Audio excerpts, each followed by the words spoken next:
Cartoon kids club में आपका स्वागत है। खर्चीली सास और बहू। पिताजी जल्दी चलिए, वरना मैं आज स्कूल में देरी से पहुंचूंगा। मेरी टीचर बहुत गुस्सा करती है। हाँ बेटा, अभी चलते हैं, बस 2 मिनट रुको। तभी रमेश की पत्नी कमरे से बाहर आती है और रमेश से कहती है, सुनिए जी, आज शाम को आप ऑफिस से जरा जल्दी घर आ जाइएगा। याद है ना, आज आपको मुझे शॉपिंग कराने के लिए लेकर जाना है। अरे भाग्यवान, इस महीने हाथ जरा तंग है। मेरी मानो तो शॉपिंग का विचार कुछ दिनों के लिए अपने दिमाग से निकाल ही दो। मैं तुम्हें अगले महीने पक्का शॉपिंग कराने ले जाऊंगा। अभी मुझे चलना चाहिए, वरना राजू को स्कूल पहुंचने में देर हो जाएगी। देखिए जी, अब आपके ये बहाने पुराने हो चुके हैं। मैं कुछ नहीं जानती। आज शाम को मुझे शॉपिंग करने जाना है, मतलब जाना है। आगे आपकी मर्जी। अच्छा ठीक है भाग्यवान, अब तुम पूरा घर सर पर मत उठाओ, मैं कुछ करता हूँ। इतना कहकर रमेश अपने बेटे राजू को लेकर वहाँ से चला जाता है। घर से निकलने के लिए रमेश जैसे ही अपनी मोटरसाइकिल शुरू करता है, तभी उसकी माँ उसे आवाज देकर कहती है, अरे रमेश, आज शाम को मुझे कुछ पैसे दे देना। याद है ना, मैंने तुझसे कहा था कि मुझे मंदिर में चढ़ावा चढ़ाना है। अरे माँ, मेरी तनख्वाह आने में अभी 10 दिन बचे हैं। अभी मेरे पास बिल्कुल पैसे नहीं है। हाँ, मेरी तनख्वाह मिलते ही मैं तुम्हें पैसे दे दूंगा। रमेश की माँ चिढ़कर कहती हैं, अरे तेरा दिमाग तो खराब नहीं हो गया? मैंने तेरे भरोसे मंदिर के पुजारी जी से वादा कर दिया है और तू कह रहा है कि पैसे नहीं है।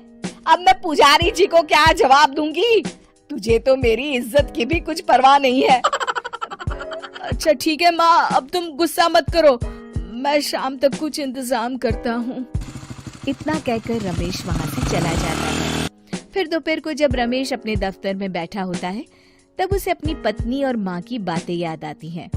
रमेश अपने दफ्तर के एक साथी मोहन से कुछ रुपए उधार मांगता है। अरे भाई मोहन, मेरा एक छोटा सा काम कर दो, मुझे कुछ रुपयों की सख्त जरूरत है। मुझे कुछ दिनों के लिए क्या तुम रुपए उधार दे सकते हो? अरे रमेश भाई, मैं तुम्हें पैसे उधार तो दे सकता हूँ, लेकिन मुझे वक्त पर पैसे लौटा देना। वैसे भी मेरा मानना है कि दोस्ती यारी में कभी पैसों का व्यवहार नहीं करना चाहिए। ये कहावत तो तुमने सुनी ही होगी कि उधार प्रेम की कैंची है। मैं नहीं चाहता कि पैसों को लेकर हमारा रिश्ता खराब हो। अरे मोहन, तुम बिल्कुल चिंता मत करो, मैं तुम्हारे पैसे वक्त पर लौटा दूंगा। फिर मोहन रमेश को पैसे दे देता है। शाम को घर आकर रमेश कुछ पैसे अपनी माँ को देता है और साथ ही अपनी पत्नी को भी शॉपिंग कराने बाजार लेकर जाता है।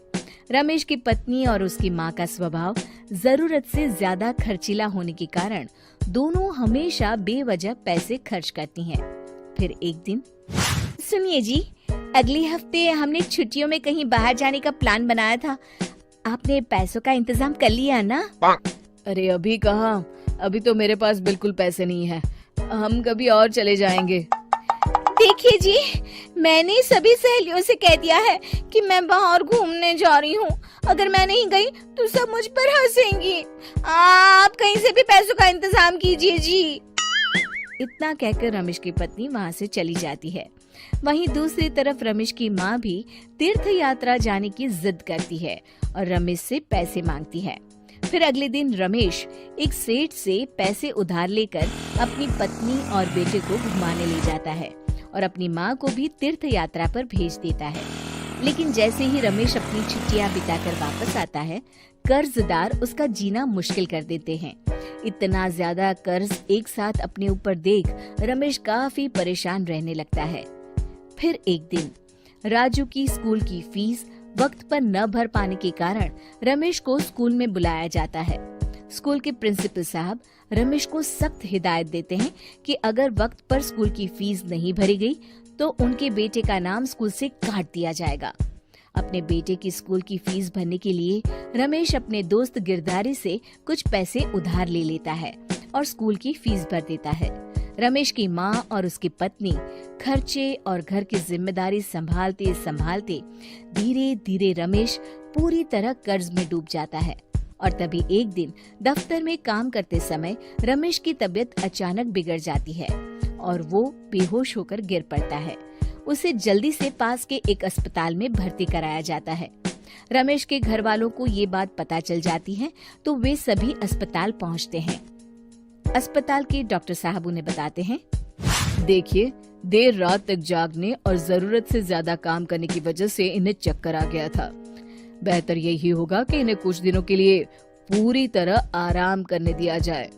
रमेश की हालत देखकर उसके बेटे राजू को बहुत गुस्सा आता है और वो अपनी दादी और माँ से कहता है, माँ, दादी, मैं इतना छोटा हूँ फिर भी मैं इतना समझता हूँ कि पिताजी दिन रात दफ्तर में काम करके पैसे कमाते हैं। पिताजी अकेला पूरा घर संभालते हैं और आप दोनों अपने फिजूल के खर्चों के लिए उन पर दबाव डालते रहते हैं।